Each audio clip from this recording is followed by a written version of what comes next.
ഇന്നത്തെ മാസഫലം തിരുവാതിര നക്ഷത്രത്തെക്കുറിച്ചാണ്.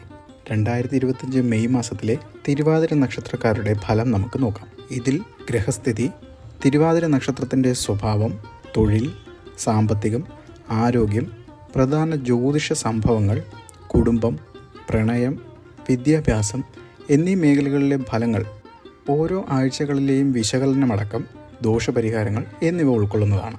തിരുവാതിര നക്ഷത്രം രാശിചക്രത്തിലെ 6ാമത്തെ നക്ഷത്രമാണ്. മിഥുനൻ രാശിയിൽ 6 ഡിഗ്രി 40 മിനിറ്റ് മുതൽ 20 ഡിഗ്രി 0 മിനിറ്റ് വരെ വ്യാപിച്ചു കിടക്കുന്നതാണ് തിരുവാതിര.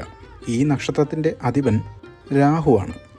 തിരുവാതിര നക്ഷത്രത്തിൻ്റെ ദേവത ശിവനാണ്. ഇതിൻ്റെ ചിഹ്നം ഒരു കണ്ണുനീർ തുള്ളിയുടേതാണ്. ഇത് ദുഃഖത്തെയും ശുദ്ധീകരണത്തെയും സൂചിപ്പിക്കുന്നു. തിരുവാതിര നക്ഷത്രം മനുഷ്യഗണത്തിൽപ്പെടുന്നു. തിരുവാതിര നക്ഷത്രക്കാരുടെ സ്വഭാവം നോക്കാം. തിരുവാതിര നക്ഷത്രക്കാർ പൊതുവെ ബുദ്ധിശാലികളും തന്ത്രശാലികളുമായിരിക്കും. അവർക്ക് നല്ല വാക്ചാതുര്യവും കാര്യങ്ങൾ അവതരിപ്പിക്കാനുള്ള കഴിവുമുണ്ടാകും. പുതിയ അറിവുകൾ നേടാനും പഠിക്കാനും അവർക്ക് താല്പര്യമുണ്ടാകും. മറ്റുള്ളവരുടെ ദുഃഖത്തിൽ പങ്കുചേരാനും സഹായിക്കാനും മനസ്സുള്ളവരാണിവർ. ചില സമയങ്ങളിൽ ഇവരിൽ ദേഷ്യവും മുൻകോപവും ഒക്കെ കാണാറുണ്ട്. തിരുവാതിര നക്ഷത്രക്കാർ ആകർഷകമായ വ്യക്തിത്വത്തിന് ഉടമകളായിരിക്കും. അവർ സൗമ്യമായി പെരുമാറുകയും മറ്റുള്ളവരുടെ എളുപ്പത്തിൽ സൗഹൃദം സ്ഥാപിക്കാൻ കഴിയുകയും ചെയ്യും. തങ്ങളുടെ ലക്ഷ്യങ്ങൾ നേടിയെടുക്കാൻ കഠിനാധ്വാനം ചെയ്യുന്നവരാണ് ഇവരിൽ കൂടുതലും. സത്യസന്ധരും വിശ്വസ്തരുമായിരിക്കും.